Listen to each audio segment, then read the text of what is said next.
Ngayon, bali-balita dahil si boss ay sa 2026 pa naman uuwi. May bago daw ADV 160 na lalabas. Ito, magandang tanong netizen. Sir, pauwi na po ako mula abroad next year, 2026, para mag for good. Bala ko sana bumili ng motor at ang first choice ko ay ADV 160. ADV 160 na naman, guys. For touring, like long ride at syempre panghanap buhay na rin. Humihingi po sana ako ng advice sa'yo about sa motor na to. Kung okay po ba ang choice ko at kung ano po ba ang pros and cons nito kung sakali. Sana po mapansin nyo. Thank you po. Yun, nakala ko kung anong hihingihin ni boss eh.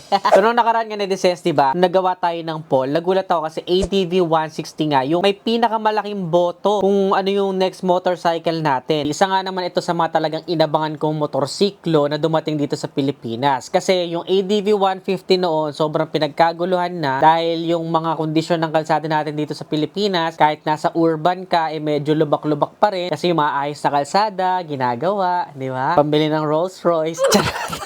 Ngayon, bali-balita dahil si boss ay sa 2026 pa naman uuwi. May bago daw ADV 160 na lalabas. Wala naman yatang major upgrade. I think magkakaroon lang ng ilan sa mga feature kagaya ng road sync. Pero we will still see. So, ang pros po ni ADV 160 netizens, dual sport tires. Pwede kahit anong condition. Kung hindi nila type yung dual sport na tires, ay nagpapalit sila ng pang road tires. At I highly recommend kung magpapalit kayo, itry nyo yung Beast tires kasi yun yung kilala na natin na talagang makapit sa kalsada kahit na maulan. Tapos, debaso na. Kaya maganda yung feedback niya sa mga bumpy roads. Though, ito ay personal experience ko lang. Mas nagustuhan ko yung suspension noong ADV 150 compare sa ADV 160. Meron din siyang Honda Selectable Torque Control. Sisynchronize niya yung likuran na gulong, papabagalin niya ang ikot niyan sa unahang gulong para hindi tayo tuluyang mag-slide. So, napakaganda po niyan. Magugustuhan niya kapag ka medyo maulan at napadaan kayo sa may mga lumot, madudulas na kalsada. Gumagana talaga yan at useful. Isa sa pinaka-importante is yung ABS. Comfort, malapad yung kanyang seat netizen. Napakalaking seat storage. Malaki din ang kanyang fuel tank capacity. Fuel efficient din siya. Ngayon, kung sa cons naman netizen, kahit kasi naging 160cc na yung displacement niya, isa sa napuna ko ay nakukulangan pa rin talaga ako sa torque or acceleration niya sa hatak niya netizens. May mga solusyon naman dyan kagaya ng pag-upgrade ng panggilid. Hindi yun na kailangan magpakarga ng makina. Para sa akin, yung panggilid will be a big help. Habol mo ay speed and power. Pwede mo idagdag sa listahan mo ng pamimilian si NMAX, si Aerox. Actually, si PCX 160 somehow good din sa calibration or sa panggilid, sa size ng bola and such stuff. Pero yun yung iba sa mga option mo. So yun lang netizens, ang ating Q&A for today's video. I-comment nyo muna dyan sa ibaba kung ano pa yung mga iba ninyong mga katanungan na pwede natin sagutin next vlog.